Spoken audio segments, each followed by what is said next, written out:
Necesitamos en estos tiempos una generación como la de Josué, que conquistó. No una generación que se quedó mucho tiempo en el desierto.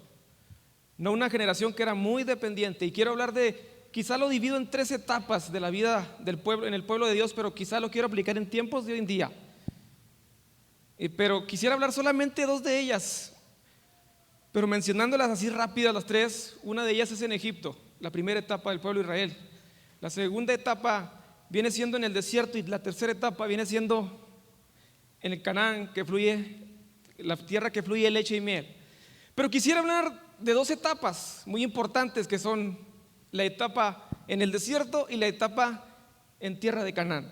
Así que quiero que me pongan mucha atención, porque yo quisiera en esta hora, mi propósito en esta hora es de que usted entienda en qué área está, qué está atravesando, porque hay circunstancias que se presentan a nuestra vida, pero se presentan, quizá hay desiertos que podemos pasar, pero en ocasiones nosotros nos metemos en esos desiertos, pero hay desiertos que Dios permite para que aprendamos algo en el desierto.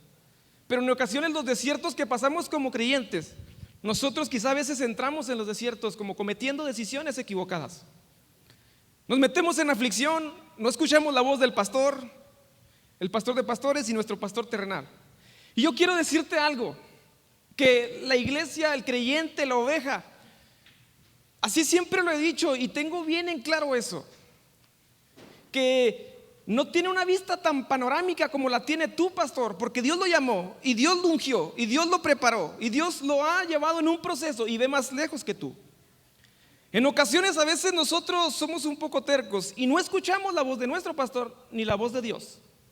Y entramos en esos desiertos y empezamos en conflicción y en conflicto en nuestra vida. Y creemos y me duele escuchar cuando dice, es que Dios me está probando. No, es que tú te metiste ahí, pero hay en ocasiones que Dios nos prueba para llevarnos a otro nivel. ¿Cuántos dicen amén por ello?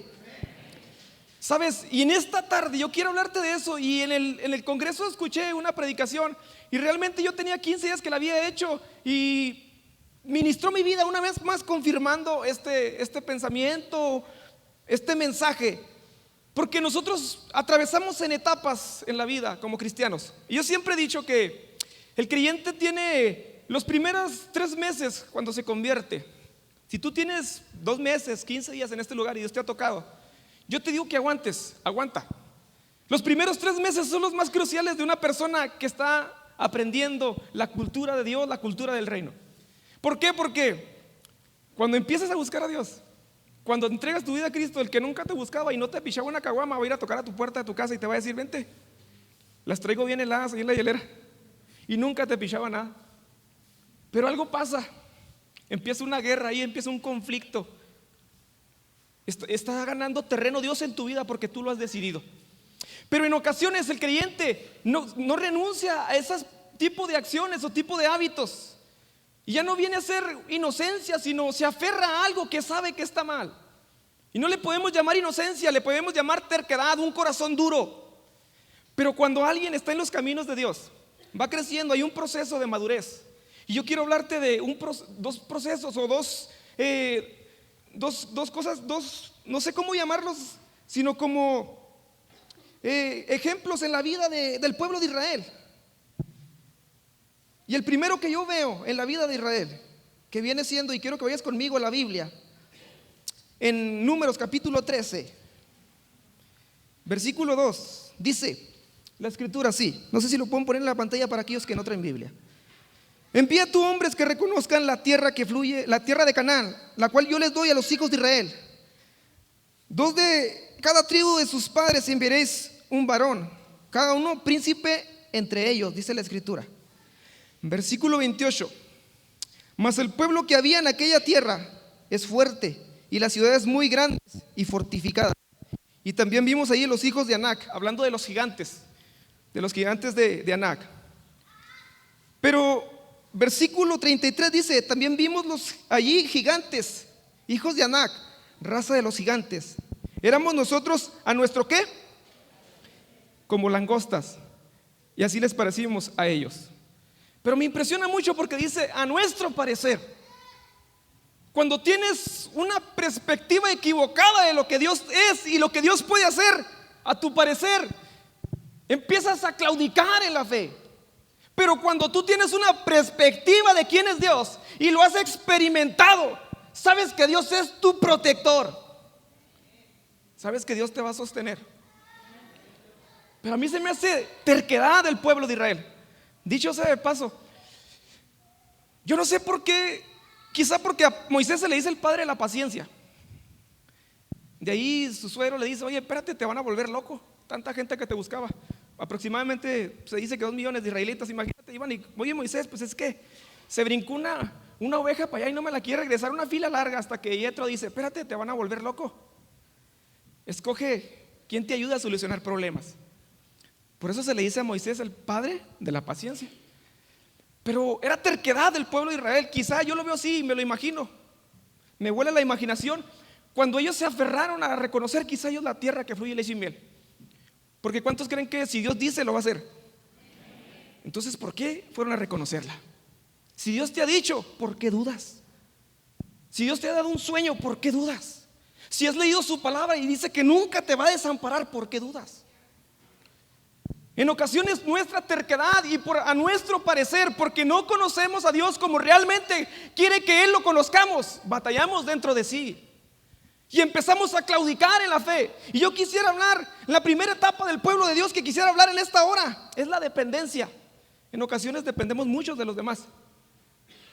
Pero los primeros, yo te decía, los primeros 3 meses quizá, cuando va creciendo el creyente y recibió a Cristo, nace de nuevo. Es importante guiarlo. No lo soltamos y le decimos: vamos adelante, lo empujamos. Eso es importante, lo entiendo. Oye, pero 3 años y te estoy motivando para que vengas a un culto el domingo. Esa etapa de dependencia del pueblo de Israel, siempre Moisés. Pobre Moisés, nomás iba un rato al monte cuando recibió la tabla de la ley. Abajo ya estaban haciendo un becerro de oro. En cuanto se iba Moisés, que empiece la fiesta, se desconvertían de volada. Porque dependían tanto de Moisés. Porque Moisés quizá fue una persona muy paternalista, pero quizá le sobrecargaron tanto la mano. Y el pueblo de Dios era muy dependiente, porque quizá tenían 400 años en Egipto. Y esos 400 años, su mente fue quizá para unos fue cambiada. Traían una cultura de Egipto, batallaban dentro de sí. Y cuando nosotros somos muy dependientes y no tenemos un buen concepto de Dios, en ocasiones arrastramos cultura de Egipto que simboliza el mundo. Y se nos hace tan difícil confiar en Dios. Y dices: es que tengo que ser honesto en mi trabajo. Pero es que antes podía agarrar una ofrenda de amor. Pero cuando Dios te toca y te transforma, tu conciencia empieza a analizar la palabra de Dios. El Espíritu Santo te dice: peligro, eso no es de Dios.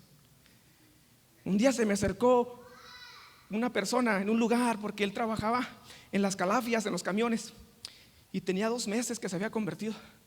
Y me dice: ¿sabes qué? Me impactó la palabra. ¿Cómo le voy a hacer? Es que es normal, ahí los camioneros que uno para allá y 2 para acá, y batallo dentro de sí. Y estaba construyendo la casa y le estábamos avanzando.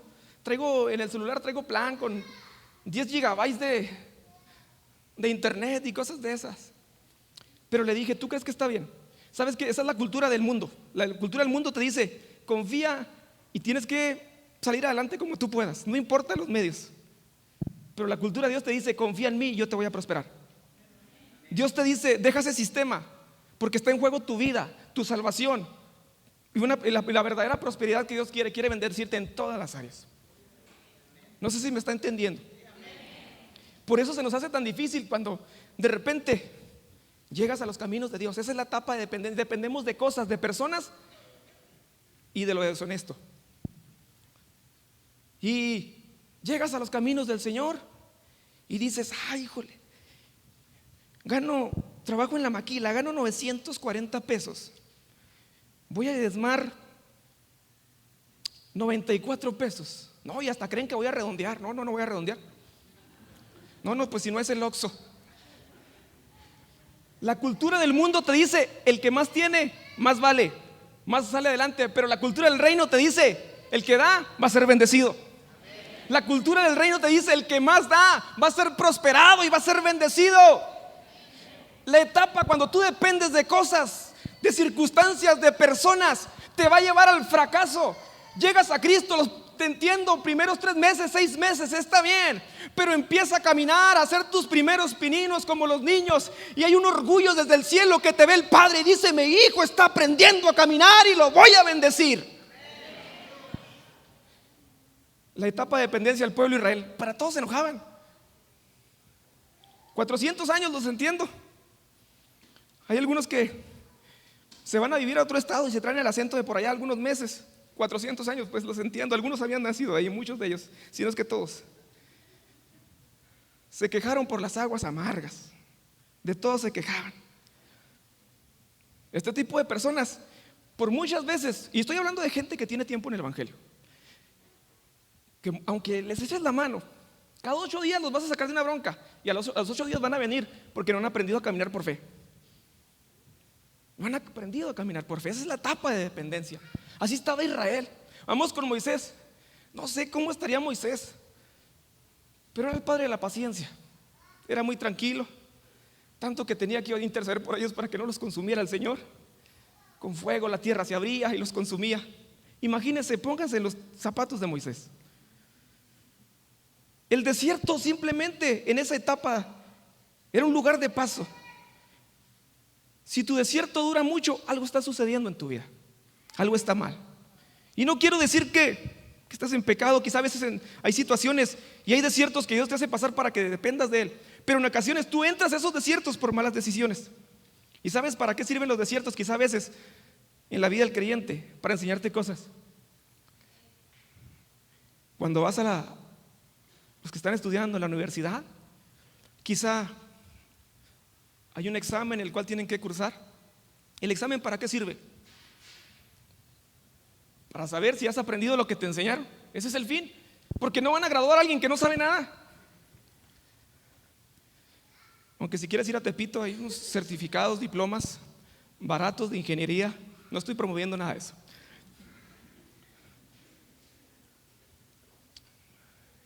¿Cuántos de ustedes, si yo les dijera en esta noche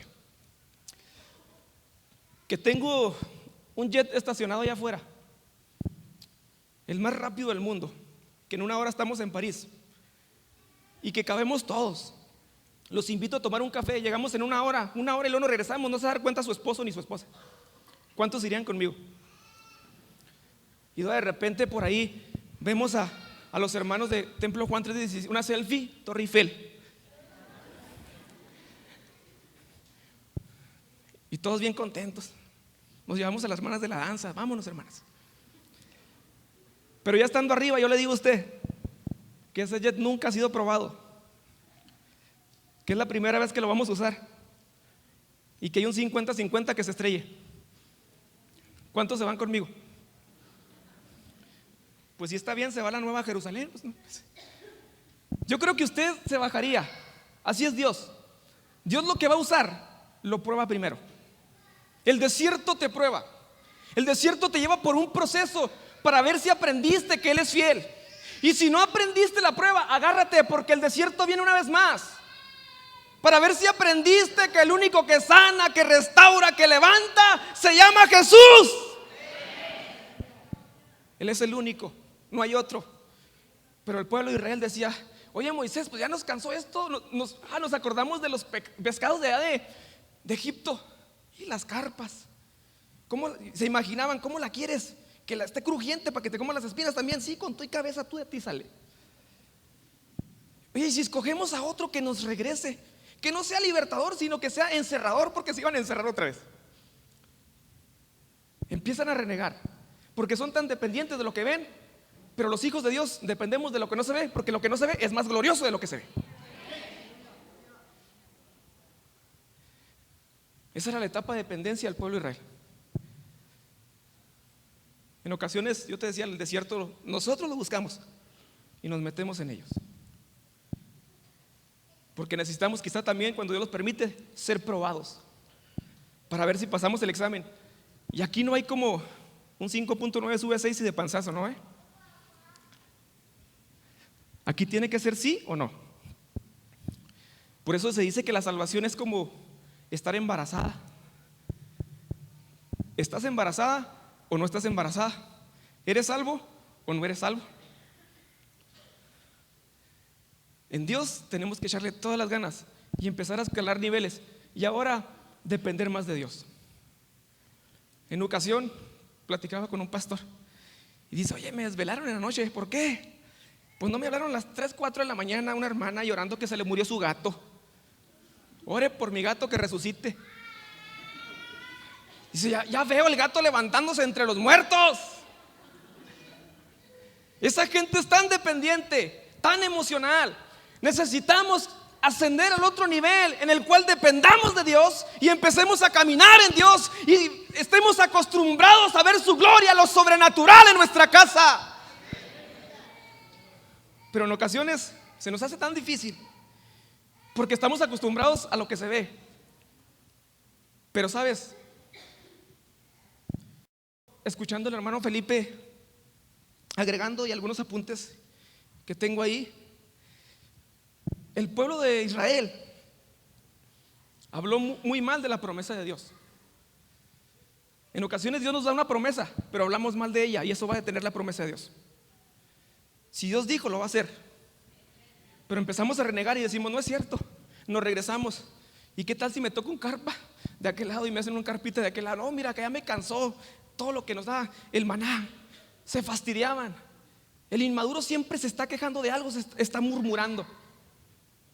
No tiene hiene.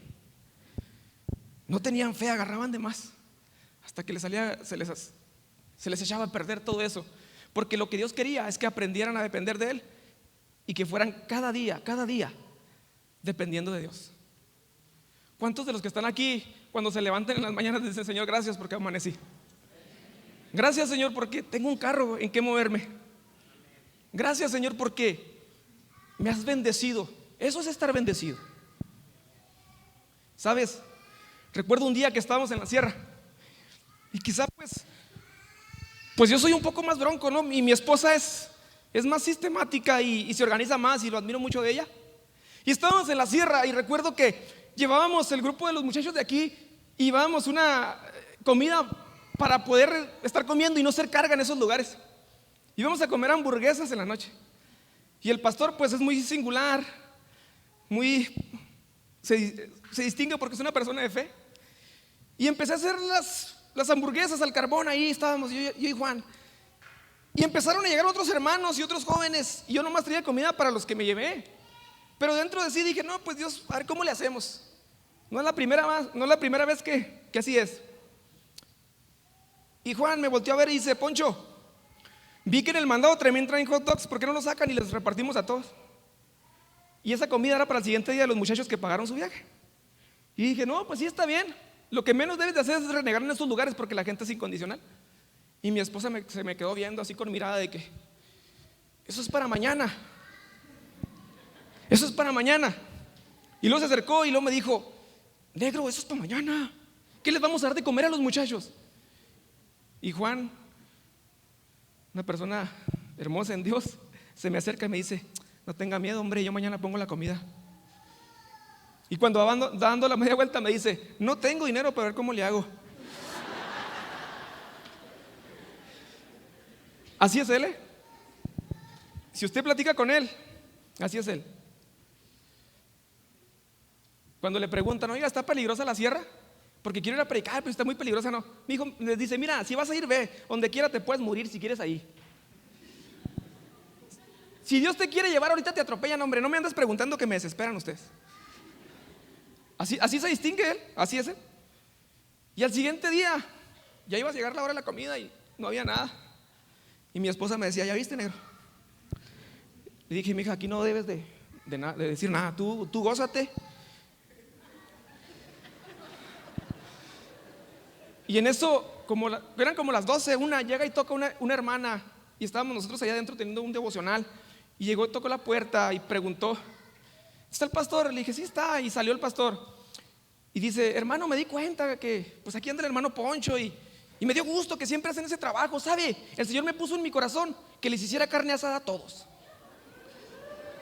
Y luego me dice Juan, llega con el sobre y me dice: mira, Poncho, hasta carne asada vas a comer, compa.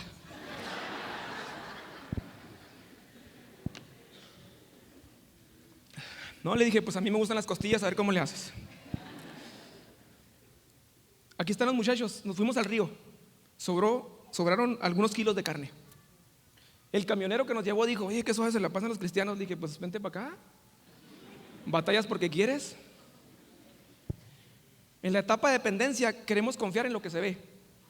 Y no es malo, y más la mujer que es un poco más emocionalista. El hombre usa más la lógica y dice, mira, aquí voy a levantar un cuarto, 2 y 3, y la mujer dice, no tengo lavadero. Pero el hombre confía, quizá, algunos no tienen fe, son conchudos, ¿verdad? Pero en la etapa de dependencia de Israel, siempre dependían de Moisés, de un hombre. Tú ves que la idolatría, se quejaban rápido, ¿quién nos diere de comer? Y se acordaban de Egipto. La ira de Jehová se encendió y tuvo que interceder Moisés para que cesara la ira de Dios contra aquellas personas que habían murmurado. No confiaron en Dios para poseer la tierra, tanto que mandaron a reconocerla. Me gusta mucho Gálatas, capítulo 6, versículo 2. Ve conmigo ahí, no sé si lo pueden poner en la pantalla, por favor. Gálatas 6:2. Gálatas 6:2.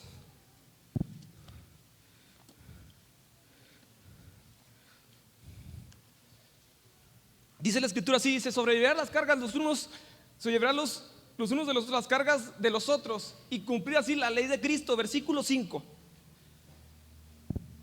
Por favor. Dice, porque cada uno lleve su propia carga. Aquí parece que el apóstol se está contradiciendo. De hecho hay unas cartas, en las cartas cuando tú lees la 1909, la 1960, yo pensé que el apóstol era de allá por allá de Santa María del Oro, porque dice, buscateis, te fuisteis, te regresateis. No te hagáis. Y se me hace impresionante porque aquí está usando una figura el apóstol. Primero dice que llevemos las cargas los unos de los otros, pero en el versículo 5, que cada uno lleve su propia ¿qué? Cuando usa esta figura, está usando la figura de los barcos. En ocasiones el creyente está sobrecargado y no puede, y esas sobrecargas son situaciones difíciles en su vida. Por ejemplo, la pérdida de un ser querido, buscarlo, orar por él porque se puede hundir. Por ejemplo, alguna necesidad fuerte ajena que no puede controlar, o quizá algo triste, pudo haber chocado y se quedó a pie y no sé, que está ajeno a lo que él tiene que hacer. Ahí esa carga, se dice que los barcos se acercaban y empezaban a ayudar al otro para que no se hundiera el otro. Sobrellevar las cargas los unos de los otros. Pero hay una propia carga que tú tienes que cargar, la tuya, que era el ancla y todo lo que le pertenecía al barco. ¿Sabes cuál es tu propia carga? Cuidar a tus hijos, mantener a tus hijos, criar a tus hijos, venir a la iglesia. Esa es tu propia carga. Eso nadie lo va a hacer por ti. Si tu esposa viene a la iglesia, no crees que te está haciendo un favor. No, algo mi esposa pide por mí allá, mi esposa es de oración. No, si tú no vienes, es tu propia carga, te vas a hundir.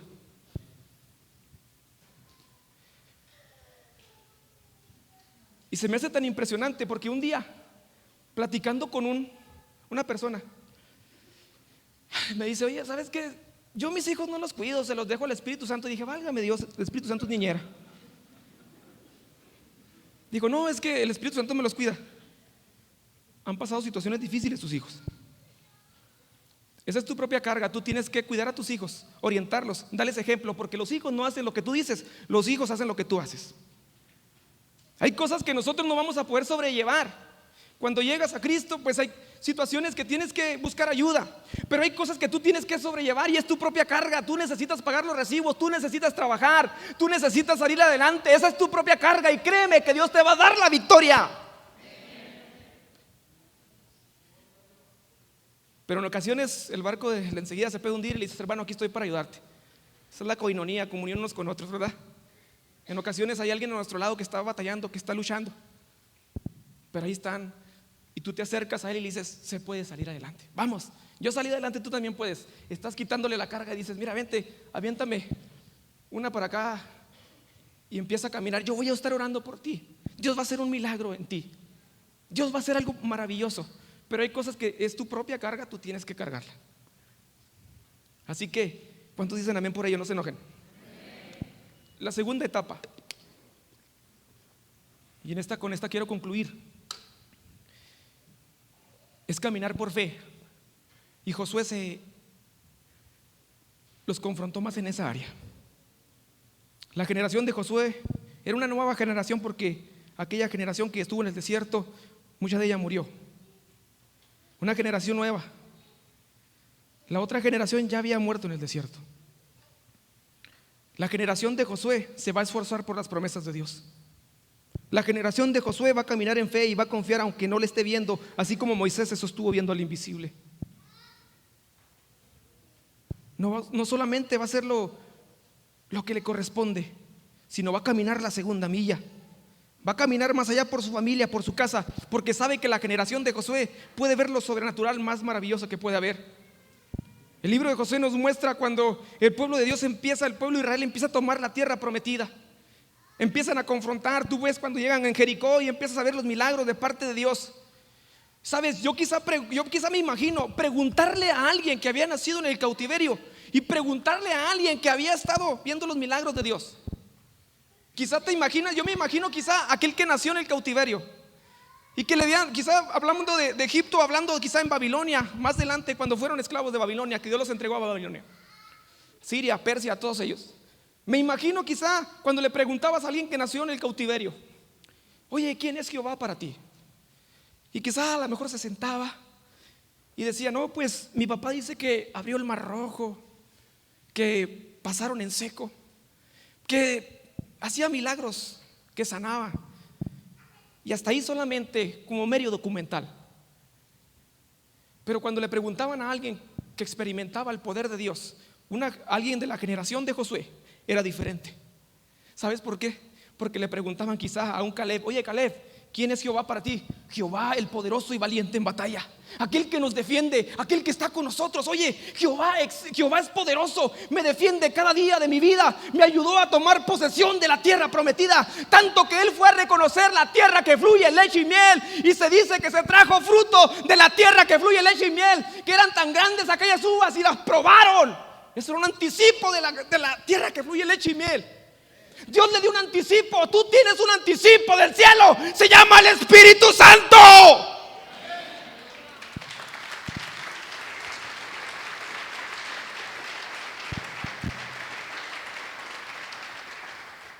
Tú tienes una firma ahí y el Espíritu Santo: me perteneces, luego vengo por ti. A mí me emociona eso, que Dios te está preparando. Yo sé que un día va a venir Él, pero quiere que empieces a conquistar en este mundo, en esta tierra. Que empieces a conquistar a los tuyos, hay muchos que salvar. Que empieces a ver la gloria de Dios en este mundo. Que seas buen representante. La generación de Josué vio su gloria de una manera sobrenatural. Porque yo crecí en una década en la cual decían: no estudies, no trabajes, Cristo ya viene. ¿Para qué tanto? Cristo ya viene y Cristo va a venir. Lo entiendo. Pero dejaron de alcanzar, dejaron de conquistar.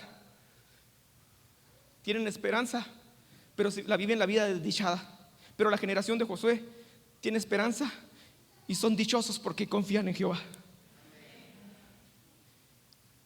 Yo creo que en este tiempo nosotros podemos ser la generación de Josué. Somos la generación que va a bombardear las puertas del infierno. Vamos a ganar terreno, vamos a conquistar. Vamos a ver familias rindiéndose a los pies de Cristo, porque es la voluntad de Dios. Es la voluntad de Dios que tus hijos conozcan a Cristo. Es la voluntad de Dios ver su gloria en tu casa y en tu familia. Es la voluntad de Dios que tú empieces a avanzar y ganar terreno. Es la voluntad de Dios que tú no empieces a hablar mal de la promesa, sino que digas: la promesa se va a cumplir en mi casa. Esta generación va a tomar la tierra prometida. Esta generación no se va a quedar como aquellos a instantes de la tierra prometida, diciendo: pues ciertamente fluye leche y miel, sino que vas a entrar, la vas a poseer, la vas a pisar, porque es para ti. Es para ti. Josué fue uno de los 12. Josué fue uno de los 12 que fueron a reconocerla. Quizá tuviera muchas cosas que decir, pero quiero ir aterrizando. Josué entró y la reconoció, y Caleb. Los otros 10 también, pero el informe fue diferente uno de otro.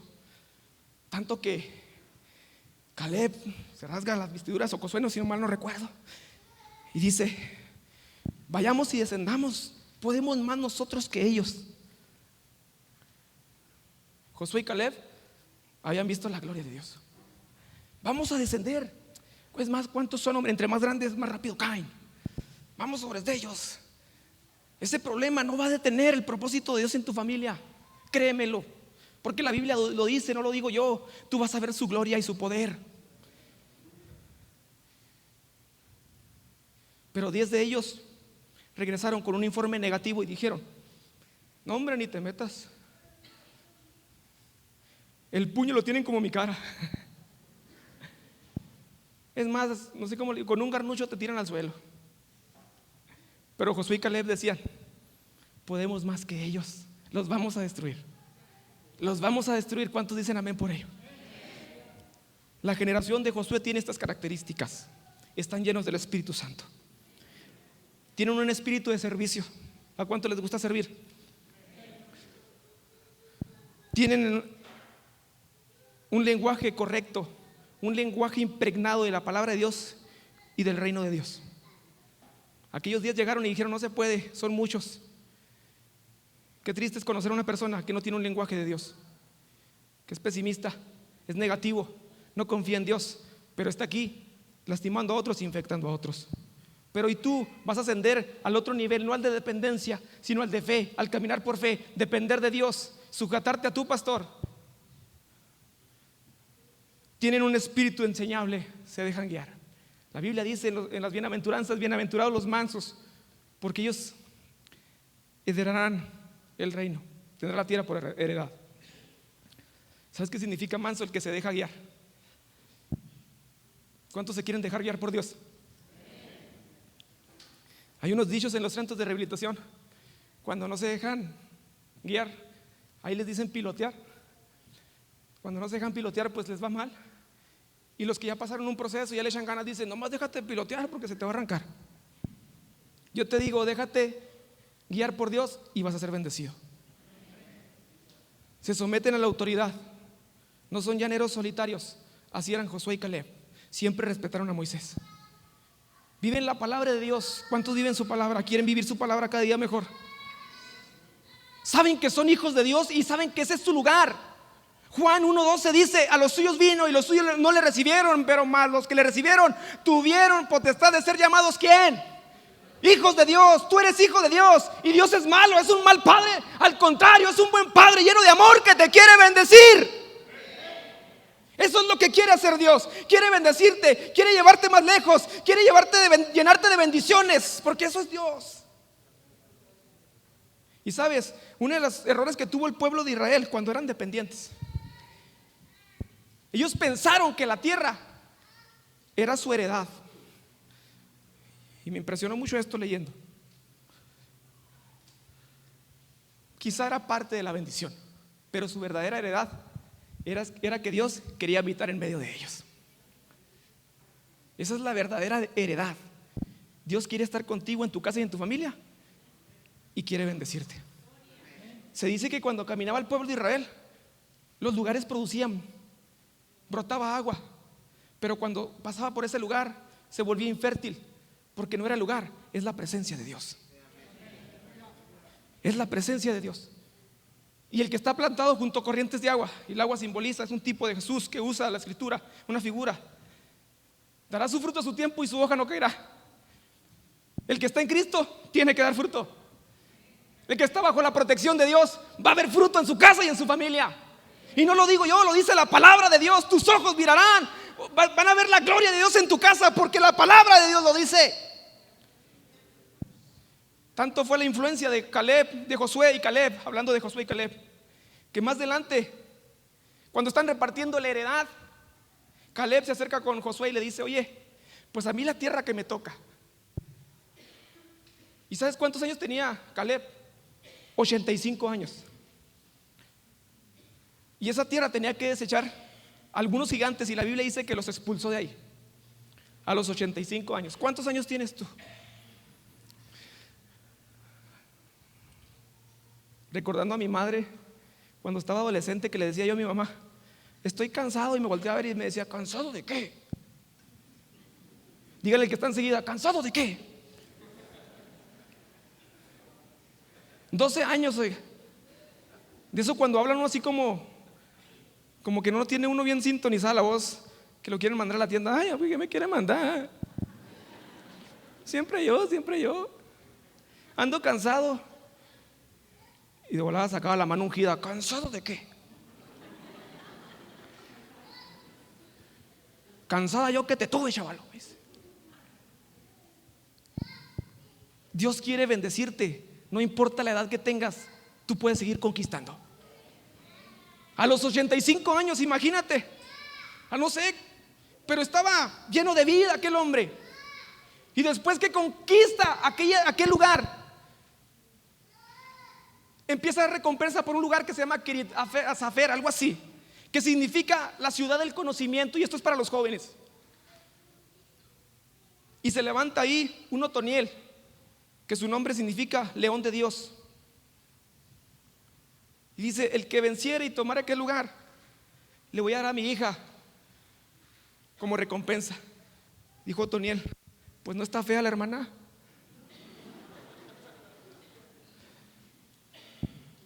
Y se levantó Otoniel, un león de Dios, y tomó aquel lugar. Hoy en día se ha levantado el conocimiento, ha querido derrocar lo genuino de Dios, el poder sobrenatural de Dios. Pero Dios está buscando jóvenes, leones de Dios, que en estos días en las redes sociales puedan impactar a muchos jóvenes que están luchando y que están batallando. Vemos a un Otoniel, un león de Dios, que se levanta y dice: yo mero. Y de paso, pues, me toca bendición, la hija de Caleb. ¿Sabes? Dios te está llamando a que conquistes. Es tiempo de que empieces a conquistar. Y en ocasiones, a veces, yo no le he hecho a los cantos, pero a veces los cantos carecen un poco de, cuando dice: fui al campo enemigo y tomé lo que me robó. En ocasiones nosotros nos descuidamos, porque has dejado de conquistar, has dejado de avanzar, te has detenido. ¿Cuántos años tienes? No importa la edad que tú tengas. 85 años. Yo me imagino a Caleb, y decía aún así Caleb: yo voy a tomar ese lugar me corresponde a mí. Ese lugar es el que habíamos acordado para mí. 85 años. Tenía que sacar a los gigantes. Ya me eché algunos gigantes, esos que tantos son. Porque entendió que su heredad ya estaba con él. Era la presencia de Dios que tenía comunicación con él. No era el lugar, era su presencia que estaba con él. Su presencia irá contigo y te dará descanso, dice la Biblia. No te va a dar descanso el Mustang 2016. Sí te va a trasladar y con aire acondicionado, eso que ni qué. Pero si le dan un rasponcito, quizás te bajes de la cruz y bendigas al que te chocó. Pero la presencia de Dios te dará descanso. Dicen que la paz no es la ausencia de problemas, sino la presencia de Dios en medio de los problemas. Y eso se traduce en Shalom. Una de sus traducciones es de que Dios te va a dar paz en medio de los problemas. Vas a caminar y el asunto va a estar difícil. Y por eso dicen algunos que es locura lo que estoy diciendo. Quizá hay personas que vienen por primera vez. Déjame decirte que Dios quiere impactarte, quiere bendecirte. En ocasiones planeamos tanto cómo Dios puede bendecirnos y cómo podemos atraerlo. Sé genuino, ámalo con todo tu corazón. No planees nada, porque los planes de Dios son más maravillosos que los que tú tienes. Los pensamientos que tú tienes no se comparan con los pensamientos de Dios. La Biblia dice en Isaías que vuestros pensamientos no son los pensamientos de Dios, ni nuestros caminos sus caminos. Pero cuando nos alineamos a sus caminos, a su verdad, empezamos a caminar, empezamos a ver su gloria. Y aunque haya carencias, pero si Él está con nosotros, avanzaremos. No sé si me está entendiendo, iglesia. A lo mejor tienes 3 años y te siguen motivando para venir a la iglesia. Es tiempo de que camines, porque tus hijos te están observando y están viendo todo eso. Y es el evangelio que van a adquirir, un evangelio de ganas, un evangelio cuando hay problemas. Pero si tú le echas ganas con todo tu corazón, tus hijos van a ser personas de fe, porque tú les vas a transmitir eso. En ocasiones, cuando uno ha trabajado en el área juvenil, se acercan los papás y me dicen: ahí se lo encargo, enderécemelo. Dije: válgame el Señor. Pero después platico tranquilo con ellos y les digo, les manejo porcentajes y les digo: ¿cuántas horas está usted en la iglesia en la semana? Aproximadamente 6 horas. Y me dicen: ¿sí? ¿Y cuántas horas lo tiene usted en su casa? No, pues más del 90 y tantos %. Empezamos a deducir ahí. Entonces, esa es su propia carga. Yo aquí lo voy a motivar a buscar a Dios y lo voy a guiar en todo lo que se pueda, pero el responsable número 1 es usted. No se me ofenda, esa es su propia carga. Pero si está sobrecargado, yo le quito de ahí y le ayudo con su hijo.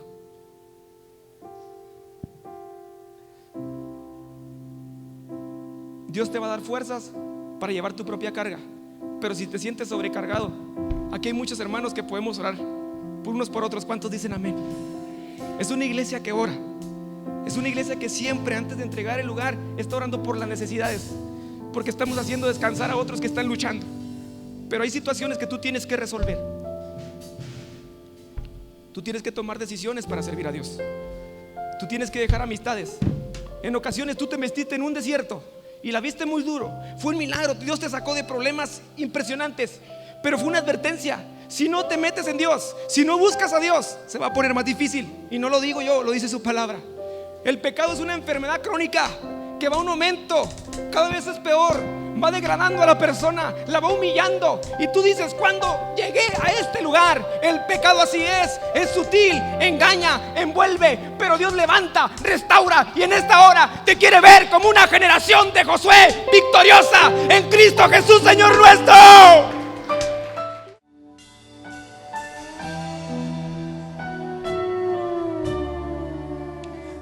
Soberano, sin pecar, te adora toda tu creación. Delante de tu trono cae a ti toda adoración. En sufrimiento y tempestad, cesaré, tus enemigos huirán, tu nombre mi victoria es. Alaba al Padre y al Hijo y al Santo Espíritu, vestido en gracia y